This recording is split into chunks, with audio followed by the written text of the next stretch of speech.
Start.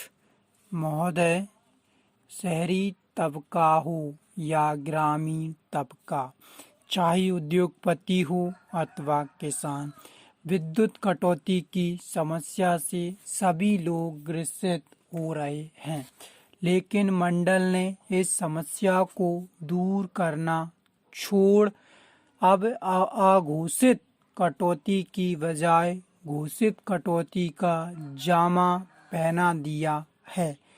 विगत दिनों से मंडल ने संभागीय मुख्यालय में प्रतिदिन 1 घंटे और अन्य क्षेत्रों में 2 घंटे विद्युत कटौती करना शुरू कर दिया है, जबकि इस समय ग्रामीण इलाकों में सिंचाई के लिए बिजली की अत्यंत आवश्यकता होती है। इसलिए निर्बाध रूप से बिजली की आपूर्ति होना चाहिए। पैरा यहाँ यह उल्लेखनीय है कि इस वर्ष खरीफ फसल की बुवाई कुछ विलंब से हुई। वहीं अकस्मात मानसूनी बारिश की वापसी के कारण यह जरूरत उत्पन्न हो गई। इस समय सिंचाई के लिए किसान को पानी की बहुत आवश्यकता होती है और बिजली के अभाव में पानी नहीं सींच सकते हैं। इसलिए यह मुद्दा बिजली से संबंधित हो जाता है। इस प्रकार के बिजली व्यवस्था में व्यवधान होने से खेती करना कठिन हो गया है। रबी फसल या अक्टूबर नवंबर के समय बिजली की जितनी मांग होती है वह मांग अभी बढ़ गई है।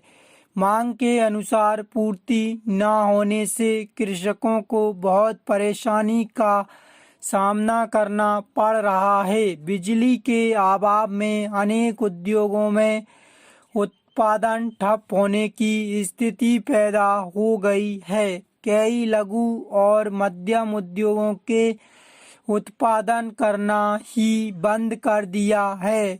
खबरों के मुताबिक विद्युत कटौती के कारण कई औद्योगिक क्षेत्रों में उत्पादन बड़े पैमाने पर प्रभावित हो रहा है।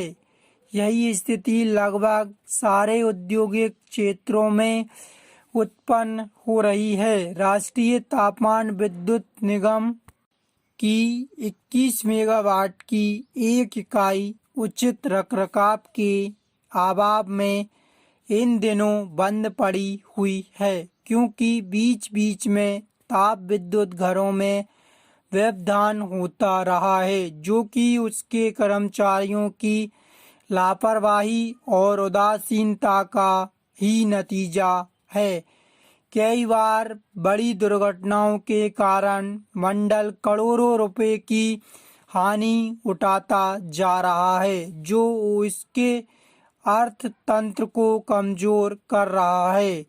नतीजा, यदि मंडल विद्युत उत्पादन के लिए नई परियोजनाओं तथा इकाइयों में नई तकनीकी विकसित करने या आयात करने में सक्षम नहीं होता है, तो इसके लिए मध्य प्रदेश विद्युत उत्पादन मंडल की जवाबदारी साबित हो जाएगी।